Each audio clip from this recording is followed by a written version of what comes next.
Now it's time to talk those prop bets. You can bet on everything, even the coin toss. So let's do it right now, fellas. Heads or tails? Minus 110, I'm not playing.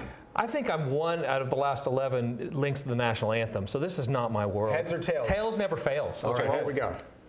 Boom, tails! Jack, you just won 1-0. $8 from Teddy. I've been a big coin tosser. So. Well, let's dive into some of these game props, guys. Sure. And we want to talk about props.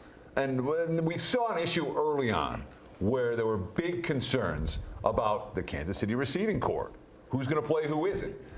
Tony, Smith-Schuster, Hardman all banged up. Now that that's been kind of solidified, we've seen numbers up for those guys, but it was a big issue earlier in the process. And of course, we talk about general strategies for betting these prop wagers. In general, you want to bet overs early before the public gets in and unders later after the public has already driven many of these numbers up. And we talked about this before. Typically, as a sharp player, you want to look for betting more money to win a little bit of money versus what the general public will do, look at it like the lottery, a little bit of money to try to win a lot of money. Gotcha. My first one is total points in the game, first half being more than the second half. This is one that's about even money. Both these teams are fast starters. We talked about in the first segment, Philadelphia 14-5 against the spread in the first half. This is going to be the type of game both offenses are going to really show important to get in their rhythm early. Right. And it also is a little protection against both these quarterbacks' injuries. If something happens to Mahomes or Hurts, they go down later in the game. Right. Obviously, points will drop off. So I like over the total as my first prop bet.